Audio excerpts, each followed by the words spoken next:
Bonjour et bienvenue dans une nouvelle vidéo de l'Académie du Web Design. Aujourd'hui, nous allons voir ensemble que signifie un Headless WordPress et comment utiliser WordPress d'une manière différente en exploitant le potentiel que cette application a de gérer des éléments qui proviennent d'une base de données, ainsi que de profiter d'une architecture qui est largement éprouvée depuis de nombreuses années maintenant. Comment allons-nous pouvoir utiliser le meilleur de WordPress pour l'intégrer à un système différent? Alors là, le principe va être le suivant. WordPress va permettre donc de base, en natif, sans avoir à développer absolument rien de spécial, de gérer les relations avec la base de données. C'est-à-dire que WordPress va permettre notamment d'avoir une connexion directe entre les articles que nous affichons sur le site, tels que ceux qui se trouvent sur mon écran actuellement.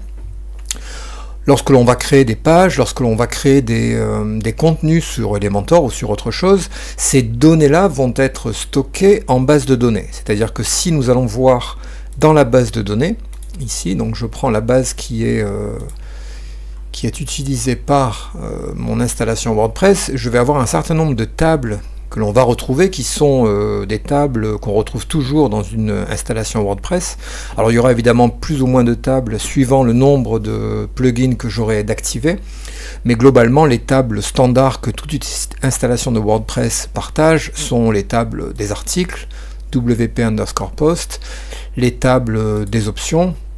Donc ça, c'est toutes les options qu'on peut setter dans le dashboard de WordPress notamment, les tables des termes, c'est-à-dire les tables des taxonomies, des catégories, des hashtags.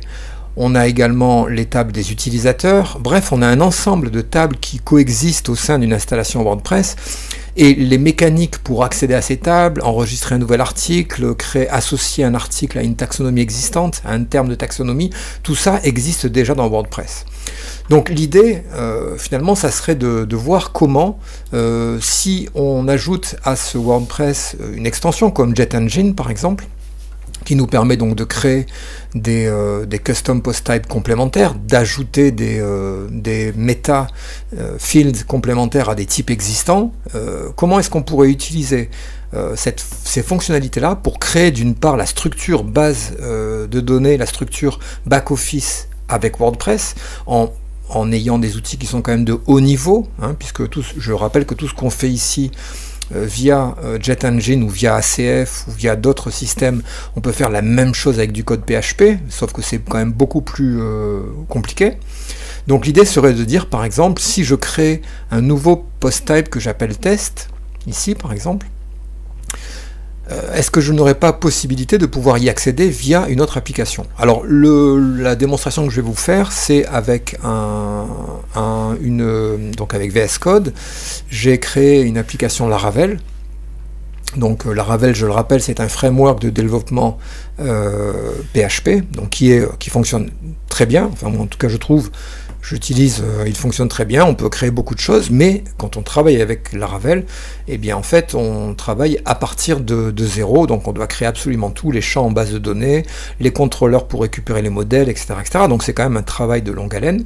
Or l'idée est la suivante, et c'est d'où le terme Headless WordPress, c'est-à-dire une installation WordPress sans tête. On n'aurait que la partie modèle, data qu'on va créer dans WordPress, et la partie interface, design, etc., on va le déporter dans une autre application. Donc la question qu'on va se poser, c'est comment allons-nous pouvoir accéder à ces données-là? Alors la réponse, mais une des réponses, et la réponse qui aujourd'hui me semble la plus cohérente, c'est utiliser la REST API. Alors dans un premier temps, quand on travaille avec JetEngine, mais c'est le même cas pour ACF ou autre, on va, lorsque l'on crée, alors là j'ai créé un nouveau post type que j'ai appelé test ici. Ce post type contient un élément.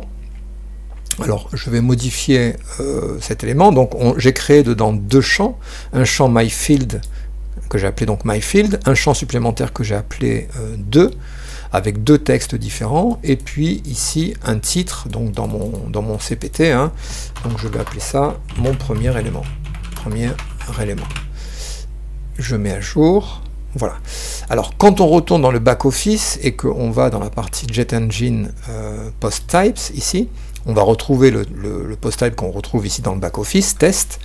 Et si je clique dessus, je vais retrouver dedans les champs. Alors je vais le mettre en français, champ 1, et là je vais l'appeler champ underscore 1. Il n'y a pas de S quand c'est un champ au singulier, voilà, champ 1. Donc c'est un champ de type texte, je mets à jour. Et j'ai également un deuxième champ que je vais appeler champ 2. Champ 2. Je vais faire la même chose, champ underscore 2. Et c'est aussi un champ de texte. Voilà, donc ces deux champs existants, eh bien, lorsque je vais aller dans mon CPT test, mon premier élément, je vais pouvoir marquer ceci est le premier champ. Et ceci est le second champ. Et je mets à jour. Voilà. Donc là, du coup, maintenant, j'ai bien un élément dans mon CPT qui s'appelle mon premier élément et qui est constitué d'éléments qu'on a renseignés pour les deux métafields que sont champ 1 et champ 2. Ceci est le premier champ et ceci est le second champ. Alors, si je retourne également dans JetEngine, je vais voir que dans la partie posttype, test, je vais voir que dans les réglages avancés, donc dans le troisième onglet ici, Advanced Settings, j'ai la possibilité de montrer les champs dans la REST API de WordPress. C'est-à-dire que globalement WordPress par défaut propose une REST API, on peut y accéder de n'importe où. Elle expose notamment les articles, les pages et les utilisateurs. Mais là, avec JetEngine, je peux ajouter ce CPT en fait, test, je peux le rendre accessible et le rajouter pour qu'il soit accessible depuis la REST API de WordPress. Alors ça c'est très intéressant. Ça veut dire que globalement je suis capable d'aller chercher l'information en allant questionner une URL. Alors j'ai dans mon VS Code ici, dans mon Laravel, j'ai créé, alors juste pour vous expliquer, dans le routage ici web, j'ai créé une nouvelle route que j'ai associée à ma racine, donc à la racine. J'ai connecté un contrôleur que j'ai appelé REST-Controller et j'ai créé une méthode qui s'appelle show. Donc cette méthode se trouve ici dans app http controller REST-Controller, c'est le contrôleur que j'ai créé. Et là, globalement, ici, on a la possibilité d'accéder à la REST API. C'est-à-dire que globalement, si je vais prendre cette adresse URL, qui est l'adresse de mon site en local, jetengine.test/wp JSON/wp/v2, donc ça c'est le pass, le chemin vers la API de WordPress. Si je valide, eh bien je vais retrouver tous les champs qui sont exposés via cette REST API. Alors là c'est vraiment un retour brut, et l'idée ça va être finalement de connecter Laravel et WordPress en utilisant cette REST API.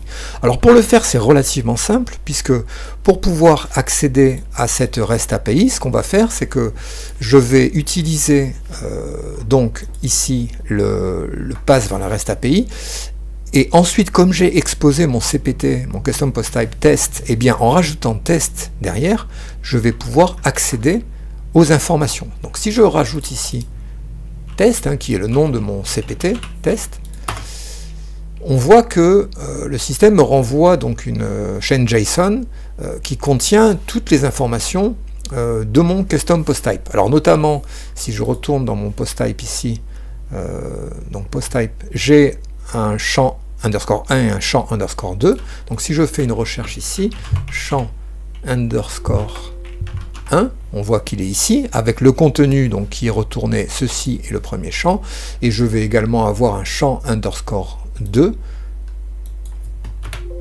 Alors je n'ai peut-être pas activé, alors il est probablement pas activé, c'est pour ça que pour l'instant je ne retrouve que le champ underscore 1, mais c'est pas grave, on va faire le test sur celui-ci. Donc à partir du moment où je peux exposer dans la REST API le contenu de mes CPT, mais ça nous ouvre énormément de possibilités, notamment sur Laravel, je n'ai plus maintenant donc qu'à venir, alors je stocke cette variable dans une variable que j'appelle API underscore URL, j'utilise la fonction PHP file get content qui va me permettre de récupérer le contenu qui va être exposé sur cette URL, je décode ensuite la réponse pour en faire un tableau, puisque c'est une chaîne JSON, donc je décode la chaîne ici, et ensuite je parcours la réponse pour afficher notamment, alors on va le voir ici, c'est enregistré sous le nom, le titre par exemple, title, alors on va chercher title, il est ici, hein, donc ça c'est le champ title, il est enregistré dans un sous-tableau avec comme clé d'accès rendered, et là on a mon premier élément ici, hein. Donc si je veux afficher le titre de ce premier élément de CPT, eh bien je vais devoir aller chercher la clé rendered. C'est pour ça que dans mon code ici, Laravel, j'ai echo h1 response title rendered, et là je vais donc accéder au titre. Alors si j'enregistre ce code et que je lance, donc j'ai lancé mon serveur en local, je lance mon myvel.test, j'accède, voilà, donc là j'ai tout de suite le retour par la REST API de mon premier élément, à tel point que si, alors pour s'assurer que ça marche bien, si je change ici, je mets ici à la place le titre, je mets mon deuxième élément par exemple, mon deuxième élément, je mets à jour, voilà, je fais une requête, donc je mets à jour la page index de mon application Laravel, et j'ai bien mon deuxième élément. Donc là j'accède bien au titre. Si je veux accéder aux différents champs qui constituent le CPT, à partir du moment où il est exposé, eh bien je vais par exemple pouvoir mettre ici un echo, et là je vais faire un H1, ensuite je vais rajouter response, opérateur objet, et là je vais rajouter donc le nom de mon champ qui est exposé, donc c'est champ underscore 1, et je vais rajouter derrière, je vais fermer la balise H1, je ferme, voilà, comme ceci, donc là j'ai bien la réponse, et là je vais récupérer le champ 1. Je mets à jour. Alors, c'est pas champ 1, c'est, alors ça, bon, ça c'est classique, hein, c'est champ underscore 1.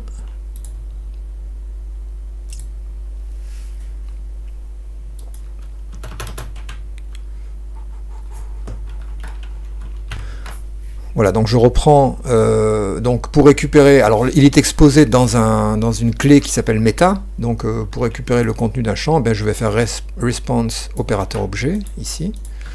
Ensuite meta, puisque ça va être exposé sous la clé meta, et ensuite champ 1, champ underscore 1, qui est le nom de mon champ meta, hein, tout simplement.